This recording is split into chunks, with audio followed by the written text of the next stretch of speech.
pemerintah nggak Pak untuk itu, untuk menekan emisi net Kita pemerintah dalam menyusun RUU PTL sampai dengan 2035 itu kurang lebih sekitar 69,5 megawatt itu adalah memakai energi baru terbarukan.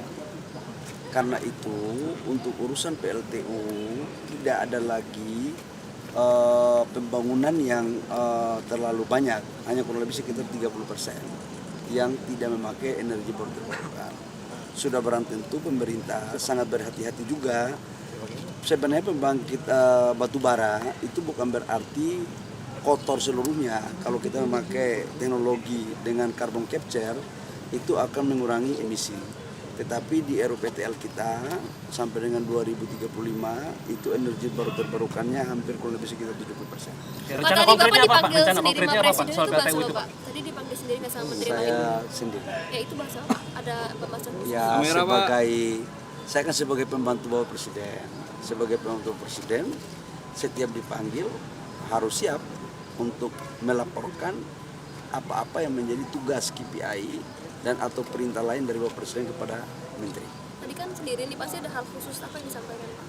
Ya khusus urusan kerjaan aja. Laporannya apa Pak? Laporannya Pak? Ya kerja rutin, saya kan harus melaporkan terhadap target di dalam APBN. Kan sebentar lagi kan bulan Desember mau selesai.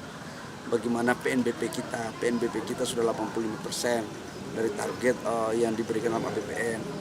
Kemudian lifting juga alhamdulillah mencapai target. Kemudian saya juga melaporkan tentang rencana peresmian RDMP di Kalimantan Timur.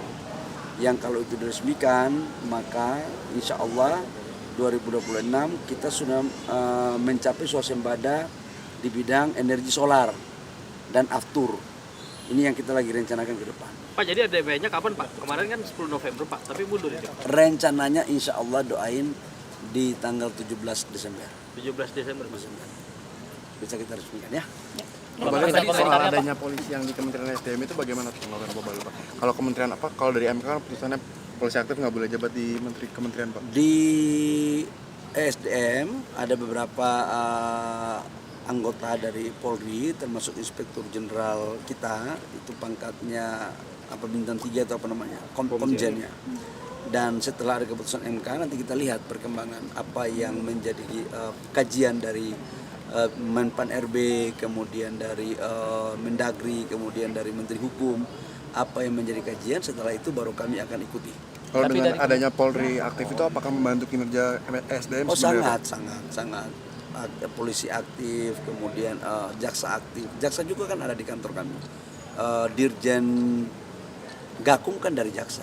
Dan saya pikir ini sebuah kolaborasi yang baik dan sangat membantu. Ya. Tapi dari kementerian apakah akan ada kemungkinan untuk menyerahkan itu kepada instansi Polri untuk Polri aktif masih ada di kementerian atau menyerahkan kepada pribadi masing-masing saja Pak? Kita lihat aturan nanti pasca keputusan MK apa yang diputuskan oleh Menteri Hukum, Menpan RB, maka itu pasti akan menjadi rujukan ya.